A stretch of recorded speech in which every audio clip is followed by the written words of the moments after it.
I had always dreamed of my wedding as a joyous and unforgettable occasion, one that would be blessed by many and cherished forever. Never in my wildest imagination did I think it would turn into a complete disaster. The disruption of the ceremony was something I could never forgive, and the unexpected turn of events was caused by none other than a certain individual.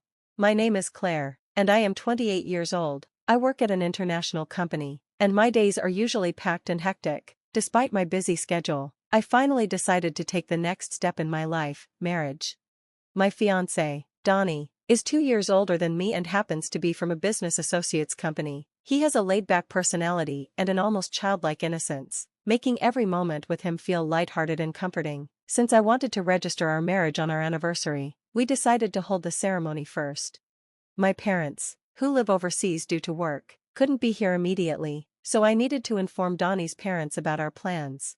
Donnie's parents seemed like ordinary, kind-hearted people. They had played a major role in guiding him academically, helping him get into a top university. Their influence on him was obvious. As we sat together, they listened to our story with warm smiles and exchanged pleasantries. "Are your parents abroad?" his mother inquired. "Yes," I confirmed. "So you're planning the ceremony first and then registering the marriage?" she asked again, giving Donnie a quick glance. "That's right," Donnie responded. "We discussed it and decided to match the registration with our anniversary." "I see," she replied with an unreadable expression. "I hope everything goes smoothly." Something about her tone made me uneasy. Was there an underlying message behind her words? Though I couldn't quite put my finger on it, I decided to brush it off since she was smiling and continued with the conversation. A little while later, Donnie's parents excused themselves. "We'll be in the kitchen for a bit. You two can relax here in the living room," his mother said. Left alone, we browsed through Donnie's childhood photo albums and watched some of his old home videos. At some point, I needed to use the bathroom. As I searched for it, I overheard his parents talking in the kitchen. "So, what do you think of Claire?" his father asked in a hushed tone. "You mean her?" his mother replied, sounding hesitant. "I have some concerns." "Isn't it strange," she continued, "having the wedding before officially registering the marriage?" "That's true," his father agreed. "But since Donnie chose her, what can we do?" His mother let out a sigh. "Donnie mentioned something before, didn't he? That girl dropped out of high school." "She dropped out?" his father repeated, surprised. "In this day and age? That's troubling." "Exactly," she said firmly. "Donnie is such a good boy, and yet he's marrying someone with no education or common sense. Dropping out of high school means low earning potential, doesn't it? I'm really worried about this." Their words hit me like a punch to the gut. My heart pounded as I processed what I had just heard. They didn't think highly of me at all. What was I supposed to do? Being judged like this on our first meeting was devastating. With my parents living overseas, I had no one to turn to for support. I had hoped to build a good relationship with my in-laws, but after this, it seemed impossible. I hurried back to Donnie, my emotions in turmoil. "Donnie, your parents don't like me," I blurted out. "What? What makes you say that?" he asked, concerned. "I overheard them in the kitchen," I explained, trying to keep my voice steady. "They think I'm uneducated and lack common sense. Your mother even called me a high school dropout." Donnie's eyebrows shot up in shock. "Wait, what? My parents actually said that?" "Yes," I nodded, still shaken. He scratched his head in confusion. "But I never told them anything like that. I specifically said you studied here until high school and then went abroad for further studies. I never once mentioned you dropping out." "I know, but they clearly have the wrong impression," I sighed. "They think I have no education and no career prospects." Donnie exhaled sharply, looking frustrated. "I don't think they mean any harm. They're just a bit old-fashioned. Please don't let it get to you. I'll talk to them." Even though he reassured me, I couldn't shake the uneasy feeling in my heart. Donnie remained optimistic, but I wasn't so sure. I decided to let it go for now, hoping he would clear things up before the wedding. Months passed, and finally, the wedding day arrived. I hadn't seen my in-laws since that awkward meeting, but I was determined to focus on the happiness of the day. My relationship with Donnie was strong, and I believed nothing could ruin this moment. As I finished getting ready, a sudden knock on the door startled me. Expecting one of the staff, I opened it, only to find my mother-in-law standing there. "Mother?" I asked, sensing tension in her posture. "Is something wrong?" Her eyes scanned the room before she spoke. "Where are your parents?" she demanded. "I wanted to greet them, but I don't see them anywhere." shouldn't they have arrived early? I hesitated before answering.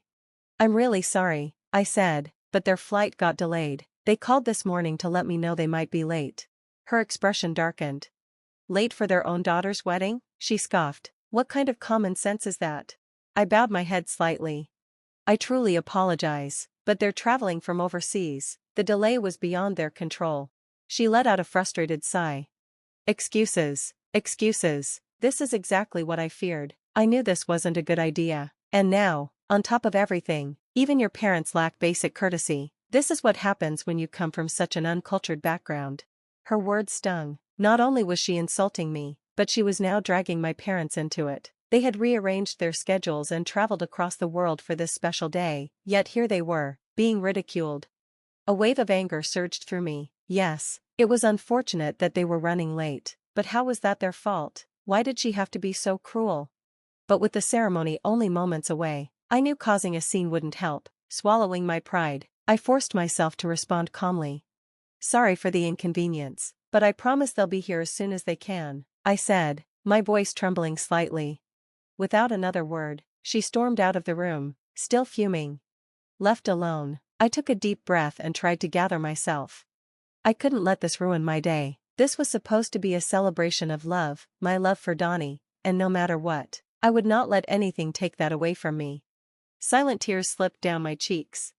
In the end, my parents couldn't make it to the ceremony, and the reception proceeded as planned. The hall was filled with laughter and cheerful conversations as guests celebrated our union, though my heart ached with disappointment. I decided to focus on the moment, on the food, the smiles, and the love surrounding me, trying to push aside the bitterness of earlier events. But just as I began to relax, a loud voice cut through the air. I can't take this anymore. I turned in shock. It was my mother-in-law. Her face flushed, likely from alcohol. Was this really happening? She had barely had a drink, yet she was already stumbling. Her glare locked onto me, and before I could react, she began staggering toward me, her voice rising. Cancel this wedding right now. The once festive atmosphere froze as murmurs spread across the room. Guests turned, whispering among themselves, unfazed by their stares. My mother-in-law pressed on. Who do you think you are? She spat. A high school dropout with no common sense, daring to marry Danny? You're completely out of your league. She snatched a glass from the table, emptied it in one gulp, and slammed it down before fixing me with an icy glare. We don't want someone like you in this family. Get out of our sight. Something inside me snapped. I had endured her judgment, hoping to maintain peace for Danny's sake, but this public humiliation, on my wedding day? I wasn't going to tolerate it any longer. I straightened my posture, meeting her gaze with unwavering resolve. I understand your concerns, I said, my voice steady despite the fury boiling inside me. But let me make one thing clear, I did not drop out of high school. I graduated from a university overseas. Gasps rippled through the crowd. My mother-in-law staggered, her intoxication evident, as relatives rushed to steady her, but she wasn't done yet. Don't lie, she shrieked. If you really graduated from a university overseas, prove it. Show me your diploma. With wild desperation, she reached for my dress, yanking at the delicate fabric. My wedding gown, once pristine, was now disheveled. Before anyone could stop her, she grabbed a bottle from the table and poured its contents over my head.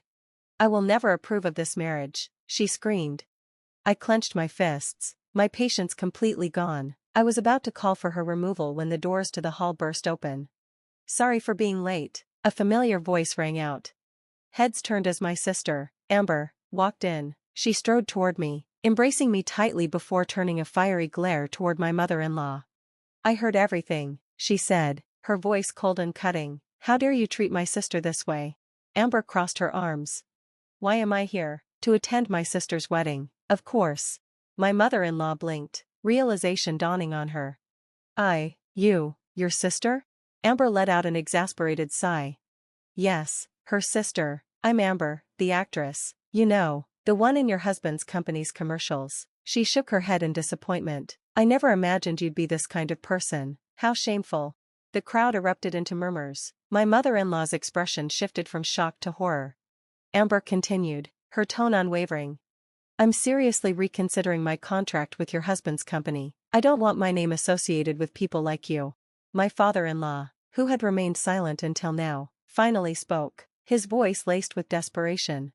Wait, please, he begged. If my wife's actions lead to that contract being terminated, my position in the company, please reconsider. Amber turned to him with an icy stare. I don't know, she said flatly. You stood by and let this happen. Why should I spare you? The room fell into stunned silence. My in-laws, once so arrogant, were now at a loss for words. But then my father-in-law's expression twisted with anger. Don't act so high and mighty, he snapped. Why should my life be ruined over this? It's your sister's fault for being so unclear about her background. If she had explained things properly from the start, we wouldn't have misunderstood. I had enough. You never once asked me, I shot back, my voice filled with frustration. You judged me without giving me a chance to speak, and now you want to blame me? He scoffed. If you had told us the truth earlier, I would have treated you better. Not that it matters. If you were truly uneducated, I would have forgiven you anyway. Amber shook her head in disbelief. I can't even reason with you. Both of you are terrible. It's a miracle Danny turned out as wonderful as he is.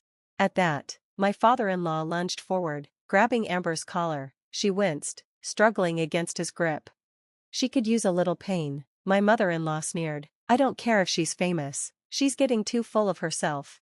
Seeing my sister in pain, rage surged through me, but before I could react, another voice boomed across the hall. Enough. Danny's voice, filled with fury, cut through the chaos like a knife. My father-in-law flinched, releasing Amber. My mother-in-law took a step back, suddenly looking small under her son's intense gaze. Didn't I tell you? Danny's voice wavered with raw emotion. Claire graduated from university, and even if she hadn't, I love her. This was supposed to be our wedding day, and you've done nothing but try to ruin it. I can't take it anymore. He turned to his mother, his voice filled with finality. I'm done. I'm cutting ties. Danny, you can't be serious, my mother-in-law cried, desperation creeping into her voice.